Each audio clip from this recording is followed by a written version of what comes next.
Hey, there he is. How's it going, Dino? Good. How you doing? Great, man. I, Appreciate the time. yeah, I called you like a minute or two early, but Let's do it. We're here. Let's rock and roll, man. So, hell yeah.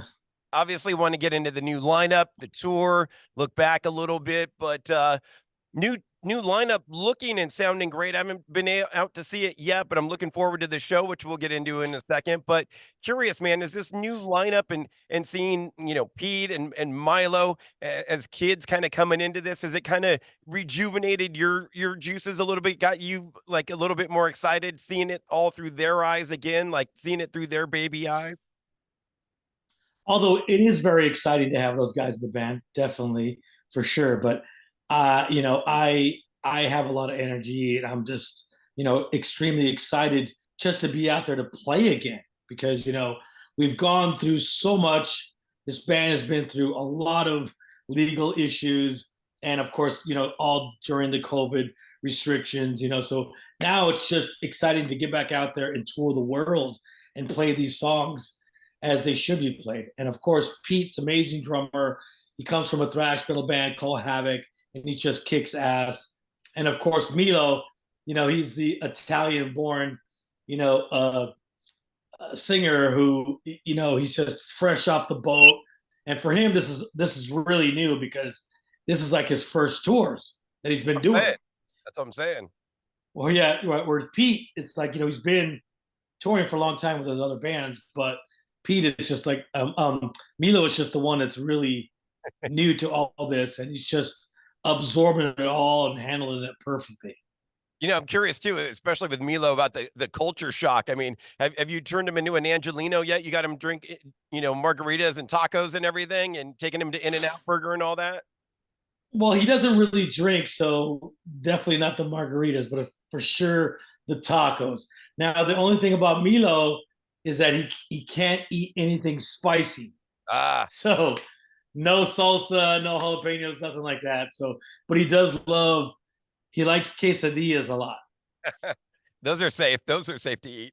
I was gonna say, yeah, some Yeah, same. tortas or something, something more mild. And then how Well, about he's like settled on the quesadilla.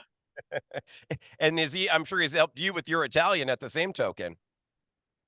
Well, I'm pretty a seasoned vet. I've been all around the world, many, many, many times, and I've had some great Italian food in Italy before. Um, but yeah, he's definitely when we were in Italy just recently, his friends came over and they made some food, and it was amazing. I can imagine. I can imagine. And, it makes sense like what you've done and kind of gone out and just toured with this lineup and got your feet wet. But I imagine at some point, I'm sorry, can you hold on? They're sure. knocking on my door. I When, think I got a delivery. Hold on. okay.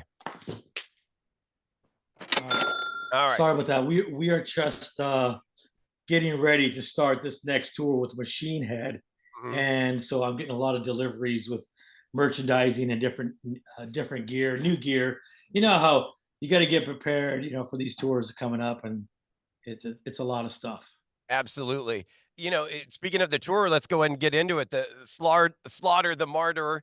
And I'm excited for an excuse to, check out this brand new venue, the Bellwether in downtown LA. Have you been there yet? I've not been there yet, but I looked it up online, and it looks like a really beautiful theater. Yeah, It was like what looked like one of those old school theaters that they remodeled. It looks really totally. cool. Yeah, I'm excited to check it out. Obviously, old friends Machine Head, Orbit Culture, Gates to Hell. I'm really excited to see Orbit Culture, man. Be my first chance getting to see them live. Yeah, a lot of people are really hyped on seeing those guys. I know they've been touring through here a couple of times in the U.S., but I think this is going to be their breakout tour because Yeah, I think it's going to be. They fit in with the bands better. totally, totally. And for you guys, now that you've done a couple tours under your belt, are you sticking with the same set list? Or are you going to kind of start to venture out and give them some new stuff? Definitely venture out, adding some more new songs that we haven't played. Just because we toured the states twice, once with Static X, then once with Lakuta Coil. So now we got to give them something different, and so we're definitely going to be adding a song called "Fuel Injected Suicide Machine," Ah, from the which latest album. is yeah from the latest album. It's a pretty ripping song, yeah. And of course, we'll have a couple of rare songs that we hardly ever play. And on this last tour, we added a song called "Freedom or Fire." We haven't played that song since 1999, so Wow. bringing that one back was really fun too. I love that. I love that you're digging deeper in the catalog and going out with old friend Rob Flynn and thinking of you and Rob Flynn together gives me flashbacks to the Roadrunner United and doing that whole project, man. And Yeah. has that been? I think that was '05, so we're coming up on 20 Yep. years, man. Yep. Any thoughts Yep. or memories from that project? And I'm shocked that Oh man, more labels didn't do that in the future. I think there was one other label that did it. I think Nuclear Blast might have done it, Ah, something similar to that, but nowhere to the extent that Roadrunner did. I mean, that thing costed a lot of money to get all those different musicians together. I mean, I can't even tell you how many. It was at least 50 plus, and wow. it could get pretty expensive. But it was really fun to do. I was a team captain, so I was able to pick who I wanted to be on my team, and it was really cool. We had the late Paul Gray, Yeah. rest in peace, from Slipknot. He was on bass, and Nadia from Cold Chamber was on bass. Roy Mayorga from Stone Sour, who's now in Ministry, was on drums, and Andreas Kisser from Sepultura. Des from Cold Chamber, Devil Driver, singing on some of the songs. Um, Also, Matt Heafy Man, also sang on one of the songs. Yep, the single called "The End." That was cool. Yeah, and there was just so many different guys. It was definitely fun to do. I heard that because there was that one live show in New York, and I heard that was just a big drunken fest. Well, Roadrunner made a mistake, and they gave all the musicians access to an open bar, and and so everybody was getting hammered before the show even started. Yeah, I think they released like a version of "Sick" with Corey and a couple of the guys from Slipknot, and it was pretty nuts. But that's what I'd like Well, to see.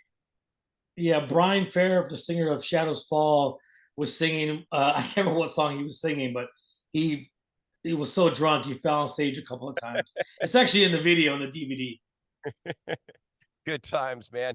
And in looking back on the show in particular, a bunch of Sepultura tunes played, and I know you did some work with Max recently. Matter of fact, last time I saw you was playing with Max, playing guitar in Soulfly. Imagine that went great. Is that something you're open to doing again? Oh, I'm definitely open to do it again. If I find time, I definitely would love to do it. But that was perfect timing because that's when the COVID restrictions was banned. You were able to tour in the United States. I think it was 2021, and it was right when I was looking for a singer as well. And I was like, well, you know what? I'm tired of sitting at home. And Max gave me a call and said, hey, you want to come fill in? I said, no problem. I'm there. So I did about a year and a half with Max, not just Soulfly, but also Cavalera with Igor, his brother, and Max, of course. So we did the Roots record in its entirety, all through South America and Brazil, and just it was amazing. And so yeah, I'm definitely open to it again. It was rad seeing Max do like replica and some of the Fear Factory tunes that you guys were sneaking into. It was rad. Yeah, we were putting in Body Hammer and Replica. Yeah, we were messing around with some tracks. And I know you've worked with him over the years, doing some nail bomb stuff on the first Soulfly record, but it got me to thinking like, man, if the two of you sat down and did an entire record together, what that would bring. A lot of people have asked us. A lot of people have inquired about that. He's consistently busy. He's got like 3, 4 bands going on at the same time. I am just bringing Fear Factory back, and we're going to be definitely going in to do a new studio record really really soon. So Ah, I'm going to be pretty busy. that I'm glad you brought that up because that's what I was getting to earlier was, you went out and toured with the band, you got your feet underneath you now. Now comes the album, I would imagine. Now you're going to start recording the album. Correct. And that's what a lot of people have been asking. Say, okay, we can see that Milo can do these songs really well. Now we want to hear what he sounds like on some new tracks. Yeah. So we're 8 songs in already. Oh So wow. yeah. So now it's just find the time to finish the album. So we're going to be doing this Machine Head tour. We're doing US, Canada, Australia, New Zealand, and I think we're going to be going over to some Thailand and some other Asian countries. Hmm. After that, we got a few festivals here in the United States, also in South America. Then we got to go to June. In June, we got to go to Europe, and we got to do some more festivals out there. So we probably won't be able to finish it till July. So I'm assuming you'll be hearing something by before Christmas. Oh, okay. Something to look Yeah, forward to. Some new Fear Factory music, man. Dino, I it's kind of weird how like a whole year is already planned out, just about. isn't it nice? So after the Yeah, pandemic and sitting on your butt for a couple years, plus just getting the band back together, now it's like now full steam ahead. hell yeah! I'm so excited. I appreciate all the time, Dino. Last couple things I got for you. Just wanted to get your opinion on a couple little music debates. One of the things that's always been great about Fear Factory is incorporating all the electronic elements into it and all like the industrial and stuff. And no way to not talk about industrial without talking about the GOAT, Nine Inch Nails, Oh yeah. Reznor. So I have a little Nine Inch Nails debate. I got started with my wife and I. So I've been asking every artist I talk to who's a fan and in that world. And Okay. it's real simple, man. It's album one versus album two. Pretty Hate Machine versus the Downward Spiral. If you had to pick one out of those two, which one would it be? Man, why you gotta make it so hard? That's the Why do you gotta point. make it so hard? I personally would pick the downward spiral, just because I felt he experimented more and he added newer elements. Um, there was a faster song. Faster song was on there. It was obviously the big hit was on that record, and not just that, we saw other elements, that he also incorporated that I fell in love with, and he also expanded his vocal range. Um, because on the first record, if you listen to some of those sounds, some of them were very basic keyboard sounds, Right, right. whereas the downward spiral, he started to experiment with more different I can't even say it. Soundscape. Different electronic. What's that? That's a different soundscapes, kind of. Different soundscapes, and I think he had a team of people working with him, and they brought other stuff to the table as well. And so, I think it was more of a well-rounded record compared to Pretty Hate Machine. But a lot of people always like to go to people's first records Sure. because that's where they first heard them. You know what I mean? But Yeah. to me, it was a downward spiral. Yeah, I mean, it was a big jump. I mean, and certainly you have to give a nod to the time period. I mean, Pretty Hate Machine in 88, 89, there wasn't that technology. He only had so many things to play with. By 93, 94, certainly a lot more for him to play with. Yeah, and it's just like comparing our first two records, Soul Winning Machine to Demanufactured. I mean, it was a massive jump. Hmm. So it's And, kind of like the same way. and again, technology played, I'm sure, a big part into that too. Oh, 100%. Yeah. One So more what was the second question? one more music debate. One more little similar thing because we're an old school radio station. We do a feature called Mandatory Metallica, which you're going to be a part of. And so I've been in this Metallica debate with my buddy, not my wife. On Okay. So it comes down to album versus album, Ride the Oh Lightning boy, versus Master of Puppets. man, why do you gotta make it so hard? Well, the first time I seen Metallica was actually on Ride the Lightning. Okay. I was like what, freshly off the boat in Los Angeles. I was 18 years old, and it was right across the street where I was working. I was working at a sandwich shop right across the street from the Hollywood Palladium. Okay. By the car wash. Yeah, yes. And I was working at a sandwich shop. It was called Togo's Sandwiches, right? And I was working there, and I had met Dave Mustaine. I'd met Dave Elfson. I met everybody in Motley Crue and all the LA local bands. And I was working, and some of the crew guys from Metallica came over, made him some sandwiches, and I asked him a bunch of questions, of course. And I went to see the show across the street, and I was like, fuck. And I was just blown away because they opened up for Armored Saint. Now, I love Armored Saint to death, but that day, Metallica on Ride the Lightning killed Armored Saint. Half the crowd left, and it was like, Wow. wow. And I was just blown away. And I think uh, that experience to me, to see the band raw, just ripping and just destroy a crowd, it would have to be Ride the Lightning. Now, Master of Puppets is a great record. Don't get me wrong; it's a masterpiece. But it's something about the rawness in Ride the Lightning, Fight Fire with Fire. You know what I mean? Which is ripping. But a year or two later, I saw them open up for Ozzy, Right. and I was like, and at that point, Ozzy was kind of transitioning to a little glammy. You know, he Shot had in his the dark and poofy all curly that. hair. Yeah, poofy curly hair, and he had he kind of was wearing this sequence thing, almost looks like a dress. Yeah. And I was like, oh my god! And it was like, but that was in a bigger arena, Right. so I was further away, so that experience was much more different. So I would have to say Ride the Lightning. Just based on your experience, but if you talk just music and material, Of course, the production got better on Master of Puppets. They had longer songs on that record. It was only 8 songs on that record. Um, but still, I would still say Ride the Lightning. just because of the rawness Yeah. and your experience, which makes sense. Do you have a favorite tune we could play for you on Mandatory Metallica? Favorite Metallica track? Fight Fire with Fire, man. Boom. Let's do that. The opening track. Beautiful. Dino, thank you so much for the time. Lastly, if I could just trouble you for one of those cheesy radio station things where you say, "Hey, it's Dino from Fear Factory." Yeah, yeah. Hold on. Before that, what was your favorite? What did you pick? Master. I decide Master all the way.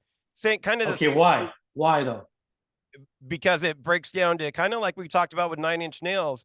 The production was certainly better, and I felt like it was a more of a complete picture where you had songs like Orion and Welcome Home that were very melodic. But you also had they experimented more. They experimented on, and this is a song they didn't do on Master of Puppets, Fade to Black. That was Yeah. more of a ballad song. They didn't really do that on Master of Puppets. Also, Well, Master of Puppets really only had 7 songs because one of the songs was an instrumental.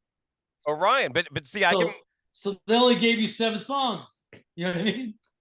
I thought for sure sound, and I thought that doing an Orion and a Welcome Okay, Home if we're gonna break down it production wise, that's we can go there too. There's many song ways wise, to break down. song Yeah, yeah, wise, even song wise, yeah. I think the songwriting was better on Master. Like I said, the dynamics in that Master of Puppets, the song itself. I mean, what an epic ride that tune is, and it gets into the melodic Hold on, hold heavy. on. One of their biggest songs besides Master of Puppets, one of their biggest songs is "For Whom the Bell Tolls," bro. Of course, of They course, cannot do a Metallica show without doing that song. You know what I mean? of course, of So course. come on. There's still some classics on Ride the Lightning There, that are undeniable. oh yeah, I'm not denying it. I'm not saying it's a bad record or anything like that. I mean, Creeping Death, come on, forget about it. But I just think overall, if I have one Metallic album, if I'm on a desert island and I get to take one, I'm taking Master of Puppets with me. Yeah, you can't go wrong with any one of the records. So No. that's the problem. That's the you certainly, thing. you certainly can't. but there was less songs on Master of Puppets. That's one of my debates about that. There's less songs. I wonder what the running time is. I wonder if the running time's pretty It, quick. it was a lot. It was like 58 minutes, something like that. Yeah. So you probably, even though less tracks, you're probably getting more music. But Yeah, I've never done an instrumental song, but we've released instrumentals of our records. If you know what I mean. right, right. I've You never done an instrumental track. should. You should.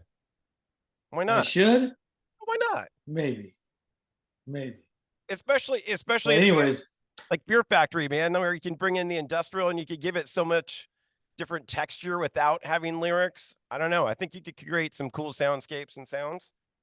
well, I agree with you on that. But that's why we released the last record, Aggression Continuum, instrumentally as well. Ah, And nice. people liked it. People really Yeah, got into it.